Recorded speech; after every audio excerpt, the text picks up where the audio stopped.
He's showing you that he's that once in a generation player. This is the Luka that every year we believe has a chance at the MVP, and that's what makes Luka so special. I was in Houston last night. Denver, they beat. They go and win 2 games in Houston. I thought this was a throwaway game. I was like, there's no way. All of these guys show up at 5 in the morning and they gut out a victory because of a majestic performance by Luka Doncic. 12 wins in their last 13 games, including an active 9-game winning streak right now. 3 wins and 2 ties. Marcus Smart looking. Kennard to win the game. Yes! Yes! Yes! And look, I get it. Last year, the Los Angeles Lakers did this same thing, got hot right before the playoffs, and then got completely shut down by Minnesota Timberwolves in the first round. So yeah, the skepticism, it's valid, but this time it feels different. And I don't say that lightly, because if you've been following me, you know I've been one of the biggest critics of this team all season. I question the chemistry. I question the fit. I even questioned whether putting LeBron James in the starting lineup alongside Luka Doncic was actually the best move for this team long term. So when I tell you something has changed, I'm not jumping on a bandwagon. I'm not sitting here saying the Lakers are suddenly championship favorites. I'm just telling you what I'm seeing, because over these last 13 games there's been a shift. A real one, the kind you don't always catch in the box score, but you feel when you watch them play. And when you really break it down, 3 things stand out, 3 things that go way beyond just shots falling. First, there's been a level of role sacrifice at the top of the roster that you almost never see from players of this caliber. Second, there's been a defensive transformation that honestly not enough people are talking about.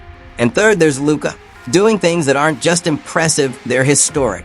The kind of stretch we're going to be talking about for years.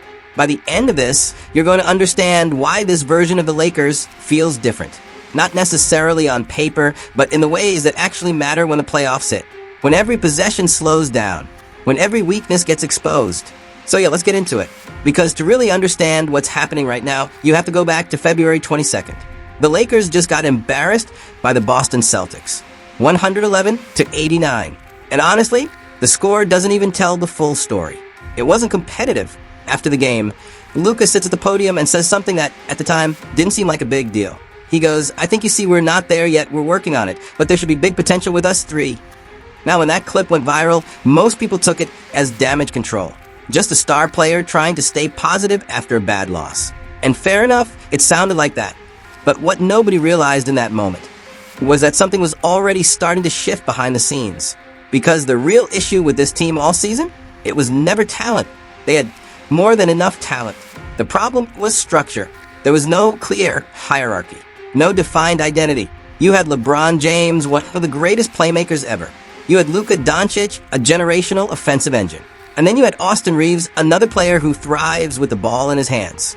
3 guys, all capable of running an offense, all needing rhythm, all at their best when they control possessions. And for most of the season, they were just taking turns. No real system, no clear priority. Luka would defer in moments where he should have been taking over. LeBron would push tempo and unintentionally take possessions away from Luka's rhythm. And everything just felt slightly off. Not broken, but not optimized either. And at the highest level, that kind of ambiguity kills you. Because against elite defenses, hesitation is death. Indecision slows everything down. And suddenly, talent alone isn't enough. And the numbers backed it up. Before the All-Star break, this team ranked 23rd in defensive rating, giving up 116.6 points per 100 possessions. That's not just bad, that's non-contender level. So yeah, something had to change. And quietly, it did. But I will say one thing. Look at Luka right here. It's okay, Luka, to move your feet a little bit over and help. Coming into this stretch, the Los Angeles Lakers were just 12-17 against teams above .500. That's not contender talk, that's inconsistency. They were struggling on both ends of the floor, and more than anything, they looked like a team without a real identity. Then something unexpected happened. LeBron James went down, missed 3 games in early March, and the Lakers went 3-0. And I'll be honest with you, I leaned into that narrative. I even made a video suggesting the Lakers might actually be better without LeBron. But looking back now, that wasn't the right takeaway. Because the truth is, the Lakers aren't better without LeBron. They're better without the old version of his role. For most of the season, LeBron was playing high usage, heavy ball handler, half-court creator, basically trying to do everything. And the problem is that version of him was overlapping with Luka Doncic, who is already the team's primary offensive engine. It created a logjam. Too many creators. Not enough structure. But when LeBron came back, everything felt different. Against the Chicago Bulls, you could see it immediately.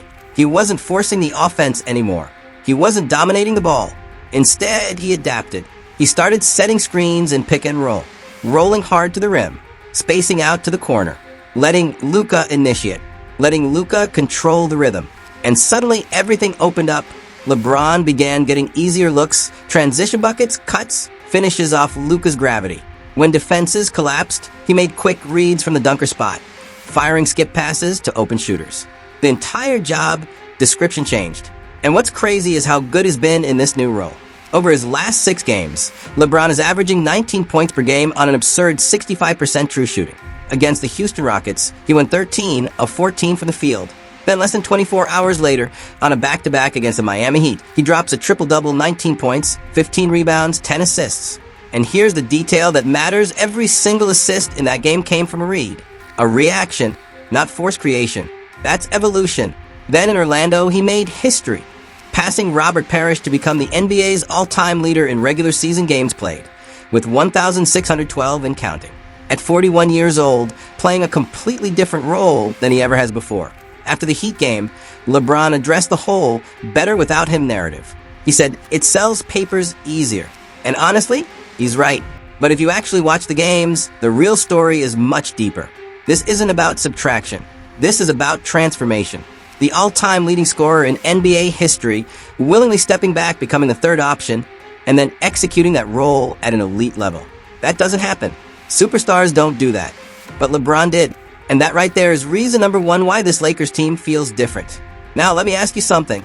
If I asked you who the most important player has been during this run, what's your answer? Most people will say Luka. Some might say Austin Reeves. But almost nobody is saying Marcus Smart. And that's the problem. Because Smart might actually be the glue holding all of this together. He brings energy every single night. Defensive intensity, communication, accountability, the kind of effort that doesn't always show up in highlights, but changes everything on the court. And the biggest thing? The rest of the team is finally buying in. For the first time all season, the Lakers aren't just scoring. They're competing on defense. And that's where this whole run becomes real. As Gordon comes up with it, Smart with the steal. Marcus Smart goes inside, lays it up and in, and the Lakers regain the... The offense was never really the issue. Star players are going to score. That's what they do. But in close games, when everything slows down and every possession matters, the real question becomes whether you can get stops. And for a long stretch, that's exactly what this Lakers team couldn't do. At one point, they ranked 23rd in defensive rating. To put that into perspective, there were teams actively tanking, teams prioritizing draft position over wins, that were still defending better than the Lakers during that stretch. That's not just a flaw, that's a fundamental problem. Enter Marcus Smart. Smart might be listed at 6 feet 3 inches, but what he brings defensively goes far beyond size. Night after night, he takes on the opposing team's best perimeter scorer. He crowds them, disrupts their rhythm, and makes even the simplest actions feel uncomfortable. Every catch is contested. Every dribble is pressured. Over the course of 48 minutes, that kind of effort wears players down, and the box score doesn't always capture it. Take Anthony Edwards, for example. Against the Lakers, he finished with just 14 points on 2 of 15 shooting. His most inefficient performance in any game where he attempted more than 11 shots. Or Jamal Murray, who went 1 of 14 from the field in Denver. Even Kevin Durant, one of the most unstoppable scorers in basketball, was held to just 18 points in back-to-back matchups against LA. The common denominator in all of those performances? Smart. During this stretch, he's averaging about 2 steals per game, constantly generating turnovers and disrupting offensive flow. More importantly, the team's defensive rating with him on the floor has dropped to 111.7. Good enough to rank among the top 5 in the league. That's not a marginal improvement, that's a transformation. One moment in particular captured his impact perfectly. In an overtime win against Denver, the Lakers found themselves in a familiar situation. Earlier in the season, they had lost a game to the Nuggets when Smart missed a potential game-winning shot. This time, things were different. He finished with 21 points, 5 steals, and a team-high plus 16 plus-minus. With 30 seconds left in overtime, he knocked down a clutch three-pointer to give the Lakers the lead. After the game, he summed up the team's mentality in one sentence. "We're tired of hearing people talk. And it shows. Since the All-Star break, the Lakers have climbed from 23rd to 12th in defensive rating, now allowing just 113 points per 100 possessions. That kind of leap in such a short span doesn't happen by accident. It reflects a team beginning to build a real defensive identity, one anchored by effort, accountability, and a player setting the tone every night.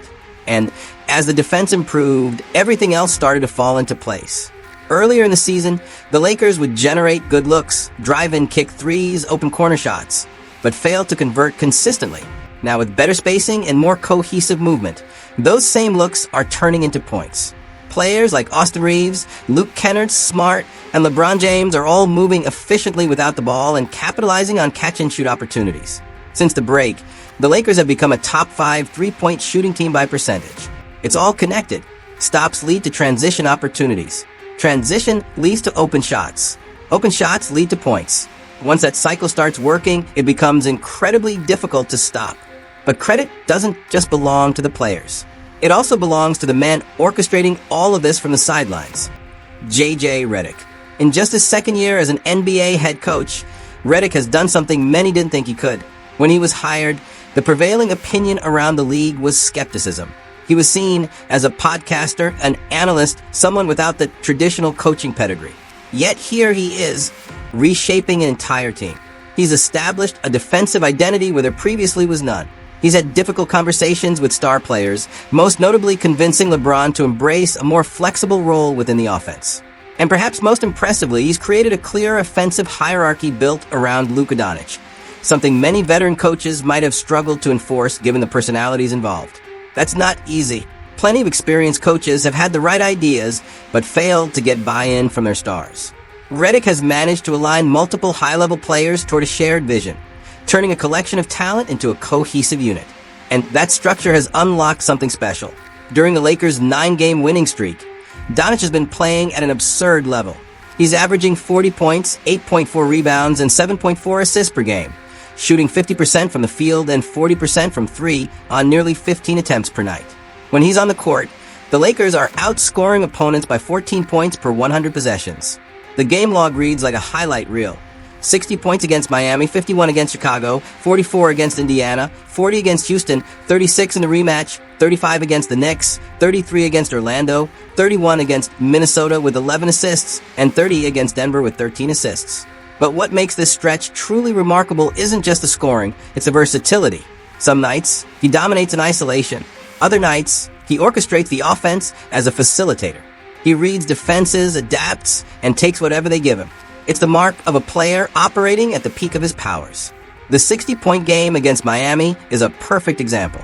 On the surface, it might look like one of those nights where everything just went right. But the context tells a different story.